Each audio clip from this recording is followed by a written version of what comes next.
প্রধান উপদেষ্টা, আপনার একটা কথা বলি, আমরা আগেও বলেছি এই সরকারের সকল উপদেষ্টার এক পা অন্য দেশে, বিপদ হইলে ভাইকে যাবে, কিন্তু আমরা দৃঢ়ভাবে বিশ্বাস করি আপনি ভাগবেন না। এর প্রমাণ, আপনি যদি ভাগতেন পৃথিবীর কোন দেশ আপনারে রাখতে চায় না বলেন? তাহলে হাসিনার আমলেও 10 তলা বিল্ডিং পাইয়া আপনার আদালতে হাজিরে আপনি দিতে আসতেন না। আপনি তখনই বিদেশ থাকতে পারতেন। আপনি এই দেশে থাকতে চান বলেই আপনি আসছেন। আমরা বিশ্বাস করতে চাই মাননীয় প্রধান উপদেষ্টা, আপনি বাঁচবেন কয়দিন বলেন?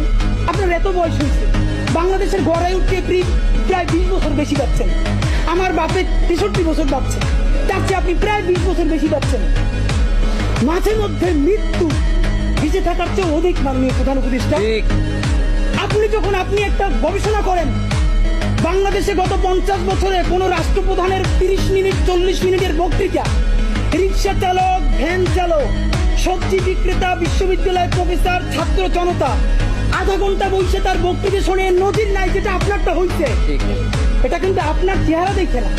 আপনি রাজনৈতিক দল করছিলেন, ফেরও করছেন, কিন্তু এইবার কি আপনার এই বাংলাদেশের পক্ষে হৃদয় নিংড়ে ভালোবাসা।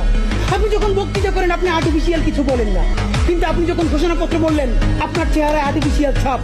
ইদানিং আপনি স্ক্রিপ্ট দেখে দেখে বক্তৃতা করেন, এগুলো আমরা চাই না মাননীয় প্রধান উপদেষ্টা। আপনার অন্তরে যা আছে, আপনারা যে বাধ্য করে তার কথা বইলে দেন না। আপনারা কি করবে বলেন? আপনারা খুন করবেন। আপনি প্রায় 80 বছর বাঁচছেন, আর কয় বছরই বা বাঁচবেন? আপনি কি খাবেন, কি বাঁচবেন? আপনি বরং যদি আপনার আর্মি মেরে ফেলে, আপনারা যদি ভারতীয় আধিপত্যবাদ গুলি করে, আপনাকে যদি হত্যা করা হয়, কিন্তু সেই রক্তের বিনিময়ে যদি আপনি শহীদদের রক্তের বিনিময়ে নতুন বাংলাদেশ গড়ে দিতে পারেন, আগামী 1000 বছর বাংলাদেশের মানুষ নামাজে প্রার্থনায় আপনার জন্য শুধু দোয়া করবে।